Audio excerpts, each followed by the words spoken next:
Salut les amis, j'espère que vous allez bien. On se retrouve pour une nouvelle vidéo sur Dragon Ball Super. Alors aujourd'hui j'essaie de pas trop crier parce que j'ai mal à la gorge, j'ai l'impression qu'on m'a raclé la gorge avec un couteau mon gars. Donc je suce un petit peu tout ce qui passe. Je parle bien des bonbons. Putain, mais qu'est-ce que je dis?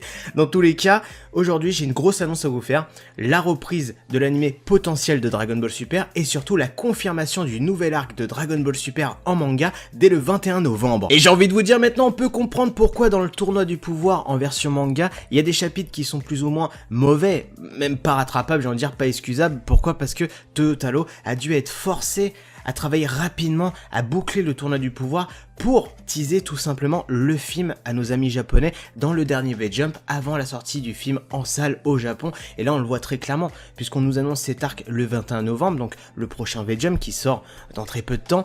Donc dites-vous bien que le chapitre qui va sortir, ça va pas être 40 pages, ça va être au moins 70-80 pages pour un petit peu amorcer le début de l'arc Broly pour donner envie aux gens. Et même si ce nombre de pages que je vous annonce en mode spéculation vous paraît excessif, dites-vous bien qu'on est dans un V-Jump spécial et en plus de ça, Toyotaro doit teaser ce nouvel arc. Tu vas pas teaser un nouvel arc avec 2 pages. En moyenne, on le sait, un chapitre de Dragon Ball Super, c'est une quarantaine, une cinquantaine de pages. Donc pour clôturer le tournoi du pouvoir, ça sera au moins une quarantaine de pages et au moins 30 pages pour donner envie aux lecteurs du V-Jump d'aller consommer, d'acheter une place pour le film Dragon Ball Super Broly. Et on le sait, Dragon Ball Super avait commencé à l'époque avec la sortie du manga en premier. Et c'est là où j'ai envie de rebondir sur la potentielle reprise de l'animé à la télévision. Pourquoi? Parce que, on le sait, le manga Dragon Ball Super, à l'époque, en 2015, était sorti en premier, le 20 juin 2015. Et suite à ça, on avait eu l'animé qui sortait le 5 juillet, au Japon.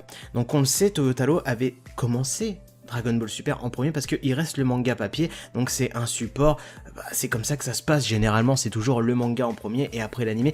Normalement c'est la règle de base, tu vois ce que je veux dire. Et là le fait qu'il commence l'arc en premier, ça peut nous donner une piste sur la reprise de l'animé Dragon Ball Super, et ça serait peut-être la grosse annonce à la Jump Fiesta cette année, et c'est là où ça serait totalement ouf parce que on aurait le manga qui commence l'arc Broly, le film, et suite au film, la reprise directement de l'animé dans la foulée en cours d'année, ça serait juste magnifique, mais je pense qu'on est sur la bonne voie. Dans tous les cas, je pense qu'il faut garder la tête haute, mais surtout être sûr que l'animé reprendra. Pourquoi? Parce qu'on le sait déjà, Dragon Ball Super est la licence qui rapporte le plus de monnaie à la Toei Animation, donc forcément, on va nous annoncer une suite. Donc pour moi déjà, à la Jump Fiesta, on enlève une option, l'option de un arc annoncé en manga, puisqu'il est annoncé à cet événement spécial qui se passe actuellement au Japon, donc à la Kai-Tree, la tour connue au Japon, avec les chara-designs qui sont dévoilés pour le film et tout le tintouin.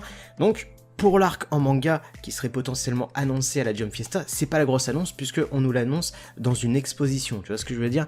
Il reste 2 options, soit on nous annonce un nouveau film qui paraîtra en 2019, soit la reprise de l'animé pour 2019, il reste que 2 options, j'ai envie de dire, et ces 2 options sont tout à fait louables encore, mais pour moi, l'animé va reprendre. En tout cas, on commence ce mois de novembre avec beaucoup de bonnes nouvelles. Alors pour ceux qui veulent vraiment pas se faire teaser le film, déjà ne regardez pas ce prochain chapitre de Dragon Ball Super, parce qu'il y aura forcément le début de l'intrigue dans ce chapitre, et en plus de ça, on le sait, le 16 novembre au Japon se passe l'avant-première mondiale du film Dragon Ball Super Broly, donc là on va être teasé de partout, on aura peut-être tout le speech du film qui va être dévoilé un mois à l'avance. Donc pour moi, ceux qui veulent vraiment plus se faire teaser avant la sortie du film, quittez tous réseaux sociaux, Twitter, Facebook, Snapchat, YouPorn, enfin tout le monde, on sait jamais. Oui, même sur YouPorn, mon pote, il peut avoir des trucs avec Broly. Donc dans tous les cas, dites-moi ce que vous pensez de cette annonce, de liker la vidéo, de vous abonner et surtout de partager la vidéo. Sur ce, moi je vous laisse, tchuss!